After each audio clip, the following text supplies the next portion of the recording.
வணக்கம் நண்பர்கள். குஜராத்தில் நடைபெற்ற விமான விபத்தில் ஒருத்தர் மட்டுமே உயிர் பிழைச்சு தப்பிச்சு வெளியே வராது. அதுவும் நடந்து வெளியே வரார். அவர் நிச்சயமாக ஒரு மனிதனாக இருப்பாரா இல்லை ஏலியனா அப்படிங்கிற ஒரு சந்தேகம் நமக்கு இருக்கு. அதை பற்றி சுருக்கமாக பார்க்கலாம். சேனல் பார்க்குற நீங்கள் சப்ஸ்கிரைப் பண்ணி பார்த்தீங்கன்னா வீடியோ போடுற எங்களுக்கு ஆர்வமாக இருக்கும். சரி, வீடியோக்குள்ளார போகலாம். நேற்று குஜராத் மாநிலத்தில் அகமதாபாத்தில் சர்தார் வல்லபாய் பட்டேல் ஏர்போர்ட்ல இருந்து கிளம்பின விமானம் சரியாக 1:30 மணிக்கு விமானம் மேலே கிளம்பி இருக்கிறது.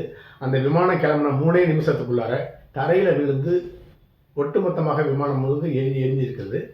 அந்த விமான விபத்துக்கு காரணம் என்னன்னு சொல்லிட்டு ஆரம்ப கட்டத்தில் என்ன சொல்றாங்கன்னா, விமானம் கிளம்பும் பொழுது அதனுடைய இறக்கை பகுதி கீழ்ப்பகுதியாக இறங்கி இருக்கணும், அப்பதான் டேக் ஆஃப் மேலே ஆகும். ஆனால் அப்படி சரிந்த நிலையில் இல்லாமல் சமமாக இருக்கிறதுனால இது விமானினுடைய தவறு, அதாவது மனித தவறாக தான் இந்த விமான விபத்துக்கு காரணமாக இருக்கும்.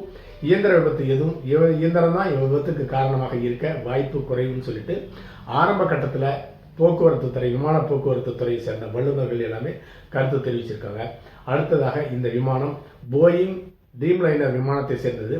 ஒரு 15 வருஷமாகவே இந்த விமானம் சர்வீஸில் இருக்குது. ஆனால் இந்த விமானம் தான் விபத்துக்குள்ளாக இருக்கிறது. அது மட்டும் இல்லாமல் போயிங் கம்பெனியில் கடந்த காலத்தில் அதனுடைய உற்பத்தியில் ஏராளமான குறைபாடுகள் இருப்பதாகவும் அவசரமாக தயார் பண்ணணும் அப்படிங்கிறதுக்காக ஒரு மேனுஃபேக்சரிங் கம்பெனி ஒரு மார்க்கெட்டிங் கம்பெனி கூட இணைந்து போயிங் விமானம் சமீபத்தில் செயல்பட்டு கொண்டிருக்கிறது. அப்படி மார்க்கெட்டிங் கம்பெனி கூட இந்த மேனுஃபேக்சரிங் கம்பெனி கலந்து கொண்டு இணைந்து இந்த விமானத்தை தயாரித்ததுனால அவசர கதியில் ஏராளமான குறைபாடுகளுடன் விமானம் தயாரிச்சிட்டு இருக்காங்க அப்படின்னு சொல்லிட்டு அந்த போயிங் கம்பெனியில் 15 வருஷத்துக்கு மேலே பணியாற்றிய ஊழியர்கள் எல்லாமே புகாராக வெளியில் சமீப காலத்தில் ஒரு 2-3 வருடமாக சொல்லிட்டு இருந்திருக்காங்க. அப்படி இருக்கும்பொழுது தான் 2 வருஷத்துக்கு முன்னால் ஒரு போயிங் விமானம் வெளிநாட்டில் விபத்துக்குள்ளானது. இப்பொழுது இந்த ட்ரீம் லைனரை சேர்ந்த விமானம் விபத்துக்குள்ளாக இருக்கிறது. இதில் மொத்தம் 250 பேர் 247 பேர் செத்துருக்காங்க. பெரும்பான்மையான மரணம் அடைந்தவர்கள் இந்தியாவை சேர்ந்தவர்கள்.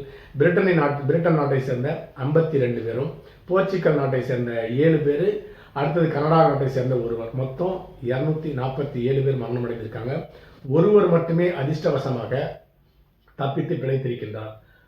இதில் ஆச்சரியப்படுவது என்னன்னு கேட்டிங்கன்னா, ஒரு விமானம் விபத்தில் கீழே இறங்கி கொண்டிருக்கும் பொழுது ஒரு 100 அடி உயரம் இருக்கும் பொழுது அவசர கால கதவை திறந்து குதிச்சு தப்பித்ததாக சொல்கிறாங்க. உண்மையிலேயே ஆச்சரியமாக இருக்கிறது. அந்த விமானத்தை 247 பேர் இருந்திருக்கிறாங்க. இதில் ஏர் ஹோஸ்டர்ஸ் மற்றும் பைலட் எல்லாமே நிறைய பேர் இருந்திருக்காங்க. இவர் ஒருத்தர் அவசர கால கதவை திறந்து வெளியே குதிக்கும் பொழுது அவர் கூடவே 1-2 பேர் கூட குதிக்கலையா அப்படிங்கிற ஒரு சந்தேகம் நமக்கு இருக்கிறது. இது ஒரு மோசமான ஒரு சோகம் நிறைந்த நாள் இந்தியாவுக்கு அப்படிங்கிறது எந்த விதமான மாற்று கருத்தும் இருக்க முடியாது. இந்த சோகம் ரொம்பலாம் நமக்கு சோகம் வேண்டாம், கொஞ்சம் காமெடியாக இந்த பக்கம் வரலாம் அப்படிங்கிறதுக்காக தான் ஒரே ஒருவர் மட்டுமே தப்பித்து பிழைத்திருக்கிறார். அதுவும் தப்பிச்சு பிழைத்திருந்தா கூட பரவாயில்ல, அந்த விபத்தில் இவர் ஸ்ட்ரெச்சர்லாம் யாருமே தூக்கிட்டு போக முடியாது. விமான விபத்து நடந்த பிறகு எந்திரிச்சு அர்னால்ட் ஷ்வார்ஸ்நெகர் படம் போல எந்திரிச்சு வந்திருக்காரு. டெர்மினேட்டர் படத்தில் அர்னால்ட் ஷ்வார்ஸ்நெகர் எவ்வளோ பெரிய விபத்து நடந்தாலும், எவ்வளோ பெரிய தீ விபத்து நடந்தாலும் சரி, அதிலிருந்து அசால்ட்டாக எந்திரிச்சு நடந்து வருவார். அதே போலவே இந்த தப்பி பிழைத்த நபர் சாதாரணமாக நடந்து செல்கிறார். அதனால தான் சொன்னேன், இவர் ஒரு ஏலியனாக இருக்க வாய்ப்பு இருக்கிறதா அப்படின்னு சொல்லியிருக்கேன். இதை நீங்கள் ஒரு காமெடியாக தான் எடுத்துக்கொள்ள வேண்டுமே தவிர ஆராய்ச்சிக்காக இதையெல்லாம் பயன்படுத்த வேண்டாம். அடுத்ததாக இந்த நபர் மரணம் அடையாததுக்கு காரணம் இந்த உலகத்தில் அவர் செய்ய வேண்டிய செயல் ஏதோ பாக்கி இருக்கிறது. அதனால தான் கடவுள் அவர் சாகடிக்காம உயிரோடு வச்சிருக்கார் அப்படின்னு தான் எடுத்துக்கொள்ள வேண்டும். மொத்தத்தில் இந்தியாவுக்கு நேற்று ஒரு சோகமான தினம் அப்படிங்கிறதுல எந்த விதமான மாற்று கருத்தும் இருக்க முடியாது. அடுத்த பதிவில் சந்திக்கலாம். நன்றி.